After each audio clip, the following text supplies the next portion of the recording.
दो तीन बातें कहूंगा। संबित की लगभग सारी बातों से मैं असंतुष्ट हूं, विरोध करूंगा हर बात का। पॉइंट्स न्याय का चेंज करने का तरीका ये है कि एजुकेशन की क्वालिटी बड़ी अच्छी करनी पड़ेगी। और तब तक ये लोग अन्याय झेलते रहे। उसके अलावा कोई इलाज नहीं है। ये गिनी पिग है, ये गिनी पिग है। गरीब लोगों का आप इनके ऊपर एक्सपेरिमेंट करेंगे। गरीब लोगों के साथ ऐसा में हर जगह इतना अन्याय होता है। इसका मतलब एक्सपेरिमेंट होना ठीक है, आप कह रहे हैं साफ साफ। मैं तो साफ साफ कह रहा हूँ कि एक बार कमिटी ने ये आप ये बताइए कि फिजिकल फिटनेस भी जरूरी है इसके लिए।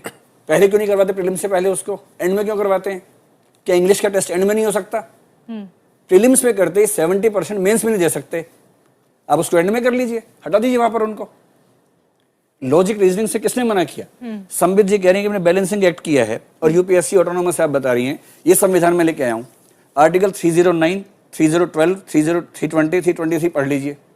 साफ साफ लिखा है कि भारत सरकार तय करेगी सिलेबस क्या होगा और एग्जाम किस फॉर्मेट पे होगा, साफ लिखा हुआ सब। जो हमारे डेमोक्रेसी का रूल है, क्वेश्चन के आंसर में अपने ओपिनियन को रखा है। ये ओपिनियन सरकार के ओपिनियन के रूप में यूपीएससी को जाएगी। और जब ये ओपिनियन गठित हुआ तो मैं बता दूं 2 यूपीएससी के सदस्य भी मौजूद थे। स्वाभाविक रूप से ये एक सबके रजामंदी से बनाई हुई चलिए हम इस संवैधानिक सवाल को आगे बढ़ाते हैं। आप ये कह रहे हैं, आप हमारी बात को मान रहे हैं, लेकिन क्या संवैधानिक संस्था होने के नाते, जिसको बार बार हम कह रहे हैं कि यूपीएससी एक ऑटोनॉमस बॉडी है और जिस तरह से यूपीएससी ने फैसला लिया उस पर आज भी कायम है, अगर सरकार के इस जवाब को भी, पार्लियामेंट के जवाब को भी देखें तो उससे यही लगता है कि यूपीएससी ने जो सीसेट का स्टैंड लिया उस पर आज भी कायम है, तो सरकार की इस पूरी कवायद का कुछ अर्थ निकल रहा है। मैं दो तीन बातें कहूंगा। संबित की लगभग सारी बातों से मैं असंतुष्ट हूं, विरोध करूंगा हर बात का। पॉइंट्स में पहली बात वो ये कह रहे हैं कि लार्जर सेक्शन की प्रॉब्लम को सॉल्व कर दिया गया है, ये एकदम गलत बात है।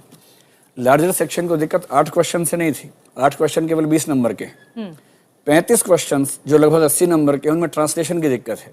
ट्रांसलेशन की दिक्कत क्या होती है, मैं आपको एग्जांपल देता हूं। आज के एग्जांपल लीजिए। विजय सिंह साहब जो यूपीएससी के मेंबर थे, सीसेट को लाने में उनकी भूमिका थी। आज उन्होंने एक स्टेटमेंट दी अखबार में, मैं आपको 2 हिंदी में इंग्लिश में पढ़ के सुनाता हूं। इंग्लिश में लिखा है, mister Vijay Singh said the government succumbed to the goons lobby while saying that marks of the English comprehension paper in the preliminary exam should be excluded for merit or gradation।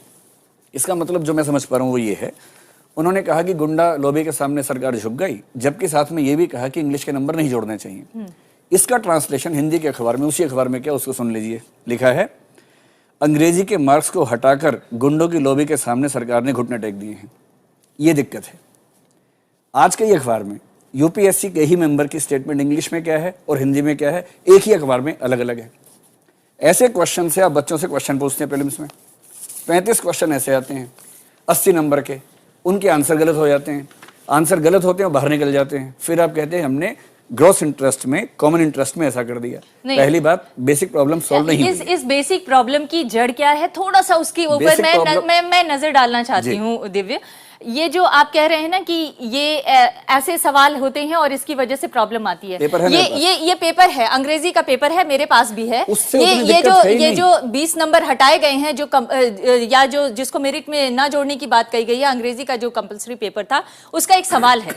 ये सवाल को अगर मैं पढ़ दूं तो अंदाजा लग जाएगा लोगों को कि दरअसल किस स्टैंडर्ड के सवाल पूछे जा रहे हैं और क्यों नहीं आपके छात्र। उससे पहले एक बात को समझ लीजिए, इसके स्टैंडर्ड से कोई दिक्कत नहीं है। हाँ। ये 10वीं क्लास के सवाल हैं, आसान सवाल हैं, इससे कोई दिक्कत नहीं। ये 10वीं से भी कम, चलिए मान लिया। हाँ। मेन एग्जाम में 300 नंबर का इंग्लिश का पेपर हमेशा से होता है, क्वालिफाइंग है। हाँ। जब वो होता ही है तो उसमें दिक्कत क्या थी, इसकी क्या जरूरत थी? अगर इसकी जरूरत थी तो साथ में 8 क्वेश्चन भारतीय भाषाओं के भी क्यों नहीं है, बराबर क्यों नहीं है? हम तो पहले भी नहीं होते थे, जब आपने एग्जाम दिया था तब भी नहीं होता था, जब आपने एग्जाम दिया था तब भी नहीं होता था। 3 साल पहले आया है, तब पेपर था ही नहीं है वाला। ये तो पेपर अभी आया है 2011 में। आपने 2011 में पहली बार कहा कि एक लैंग्वेज से सवाल पूछेंगे, बाकियों के नहीं पूछेंगे। भेदभाव की समस्या, इंग्लिश से कौन परेशान है? मान लीजिए कि एक गांव का बच्चा 8 में से एक सवाल गलत कर दे, एक तो गलत कर सकता है, एक सवाल गलत होने के 2.5 नंबर कट गए और नेगेटिव मार्किंग है 0.83 और कट गए, 3.33 कट गए। एक नंबर पे 1000 लोग बाहर हो जाते हैं। 3 नंबर गलत होने पे, एक सवाल एक नंबर पे। हाँ। और एक सवाल गलत होने पे 3.33 का नुकसान होता है उसको। ये कोई नहीं कह रहा कि मुश्किल पैसेज है, लेकिन जो पैसेज आपके लिए आसान है वो गांव के बच्चे के लिए मुश्किल हो सकता है। आसानी का फैसला कौन करेगा? नहीं, लेकिन बात यह है दिव्य कि अगर आप सिविल सर्वेंट बनना चाहते हैं, देश की सर्वोत्तम नौकरी में जाना चाहते हैं, तो आप अपने लिए क्या स्टैंडर्ड चाहते हैं? कोई मना नहीं कर रहा। आप इंग्लिश मेंस में क्वालिफाइंग पेपर लेते हैं, लीजिए। हाँ। लेते ही हैं, हिंदी का भी होता है, रीजनल लैंग्वेज का भी होता है, इंग्लिश का भी होता है, इसमें दिक्कत क्या है? उसको टफ कर दीजिए। आप पहले राउंड में ही CSAT को इंट्रोड्यूस, एक मिनट, प्रीलिम्स के राउंड में ही आपने 70% पॉपुलेशन को बाहर कर दिया। यूपीएससी के मेंबर KS चेलम, आज के अखबार में उनका लेख है हिंदू में, वो लिख रहे हैं कि CSAT गलत है क्योंकि 70% लोगों को, गांव के लोगों को बाहर कर देता है। KS चेलम का आर्टिकल है हिंदू में आज, उसको पढ़िए। इससे भी संतोष न मिले। नहीं, दिव्य, सवाल ये है कि आपको अगर लड़ाई लड़नी है तो आप उस व्यवस्था के खिलाफ लड़ाई लड़िए जिस व्यवस्था ने हिंदी मीडियम की पढ़ाई को इतना कमजोर कर दिया कि एक वक्त में हिंदी मीडियम से पढ़ के टॉप करने वाले IAS ऑफिसर आज की स्थिति में वो कह रहे हैं, वो खुद मान रहे हैं कि आज हिंदी मीडियम का बच्चा इसको क्वालिफाई नहीं कर सकता क्योंकि उसकी पढ़ाई का स्टैंडर्ड ही वो नहीं है। तो पढ़ाई का स्टैंडर्ड खराब करने की लेकिन बावजूद इसके आप लोगों ने इसको इंट्रोड्यूस क्यों किया? मुझे ये बताइए, क्योंकि आज जिस तरह से हजारों लाखों बच्चे इसका विरोध कर रहे हैं, एक तरह से राजनीतिक मुद्दा बन चुका है ये। आप या तमाम आप जैसे यूपीएससी को समर्थन देने वाले लोग फिर भी ये मान रहे हैं कि ये CSAT का पैटर्न बिल्कुल ठीक है और हमारे देश के सिविल सेवा में आने वाले लोगों को इसको क्वालिफाई करना जरूरी है। देखिए, दो तीन बहुत महत्वपूर्ण मुद्दे हैं जो समझना आवश्यक है। सरकार ने जो मुद्दा उठाया है, सरकार ने जो निर्णय लिया है, मैं उसे एक बैलेंसिंग एक्ट के रूप में देखता हूं। जिस प्रकार से कुछ दिनों से ये पूरा विषय एक लैंग्वेज का विषय बनता जा रहा था, सरकार को यह भी डर था कि 1960 के दशक में जिस प्रकार से एक लैंग्वेज वॉर पूरे हिंदुस्तान में हो गया था, कहीं उस प्रकार का एक स्नोबॉल न हो जाए, इसलिए अंततः सरकार को जल्दी से जल्दी एक निर्णय लेना पड़ा। दूसरा महत्वपूर्ण विषय है, अगर सपोज अब मान लेते हैं कि CSAT को हमने स्क्रैप कर दिया होता तो क्या लिटिगेशंस नहीं होते? इतने लिटिगेशंस हो जाते कि 24 अगस्त को जो प्रीलिम्स एग्जाम होने वाले हैं शायद वो स्टे हो जाते। तो सभी विषयों को ध्यान में रखते हुए बैलेंसिंग एक्ट करना बहुत आवश्यक था। मैं आपको बताता हूं अमृता जी, अगर आप गेस्ट यहां चेंज कर दिए, स्टूडियो यही रहे, यहां आप अंग्रेजी के गेस्ट ले आए, तो मैं बोलता हूं बिल्कुल धारा ऐसा लग जाएगा कि व्यूअर को लगेगा मानो जो हम अभी डिस्कशन कर रही है बेमानी है। तो स्वाभाविक रूप से जब कंफ्यूजन कंपाउंडेड होता है तो मध्यम मार्ग में चलना सरकार की विवशता होती है और यही होना भी चाहिए। तो सरकार ने मध्यम मार्ग को चुना है। एक तो लैंग्वेज जो वॉर हो सकता था पूरे हिंदुस्तान में, उसको रोका। दूसरा, एक भ्रम यह भी आ रहा था कहीं इंग्लिश को ज्यादा तवज्जो दी जा रही है हिंदी से, इस विषय को ध्यान दिया। और थर्ड जो महत्वपूर्ण विषय था, क्या इंग्लिश महत्वपूर्ण है या नहीं, इसलिए आप देखिए दोनों हिंदी, इंग्लिश और वर्नाक्युलर लैंग्वेज में क्वालिफाइंग एग्जाम्स हैं, वो अभी भी हैं, आप उसको देख के आइए।